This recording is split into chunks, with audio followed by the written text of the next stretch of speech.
just when Moses thought his life was over. God was only beginning his plan. After fleeing Egypt, Moses ran deep into the wilderness, far away from the palace he once called home.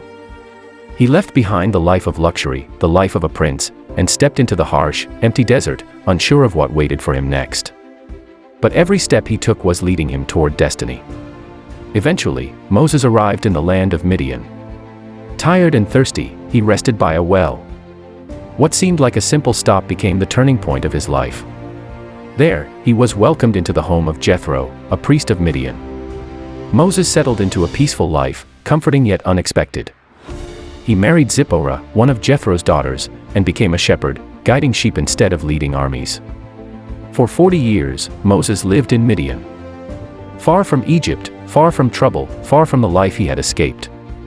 But God had not forgotten him. One quiet day, as Moses led his flock near Mount Horeb, something caught his eye, a bush covered in flames, yet not burning up. As he drew closer, Moses stepped into a moment that would change his life forever. God called him, revealing the mission Moses never imagined. He was chosen to deliver the Israelites from slavery. Moses hesitated, unsure of his strength, unsure of his past, but God gave him signs, power, and purpose. With a heart full of fear and faith, Moses accepted the call. And so, the former prince who became a fugitive now returned to the land he once fled. Step by step, Moses walked back into Egypt, back toward Pharaoh's palace, back into danger, carrying a message that would shake a kingdom. As he approached Pharaoh's court, the guards opened the grand doors. And Moses stepped inside. When Moses returned to Egypt, he wasn't the same man who ran away, and Pharaoh was about to find out. Moses stepped into Pharaoh's grand hall, the same palace he once lived in, but now as a messenger of God. He carried no army, no weapon, only a staff and a mission. With courage that came from above, Moses delivered the command: the Israelites must be allowed to leave Egypt. Pharaoh was furious. To him, Moses was a runaway, a traitor, someone with no power.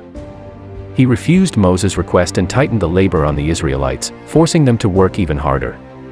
But Moses stood firm. He returned again and again, warning Pharaoh of the consequences of resisting God's command. Egypt trembled. Pharaoh's heart remained hard. Finally, the moment came. The Israelites, exhausted and desperate, were told to prepare. Under the cover of night, they gathered their families, their belongings, and followed Moses out of Egypt. For the first time in generations, they were walking toward freedom. The journey began quietly, but Pharaoh's pride would not let them go. When he learned the Israelites had left, anger consumed him. He summoned his chariots, hundreds of them, and launched the most powerful pursuit Egypt had ever seen. As the Israelites marched through the wilderness, the ground began to tremble behind them. Dust rose in the distance. The sound of chariots thundered closer. Fear spread through the camp. They were trapped, Pharaoh behind them, and in front of them, the vast Red Sea.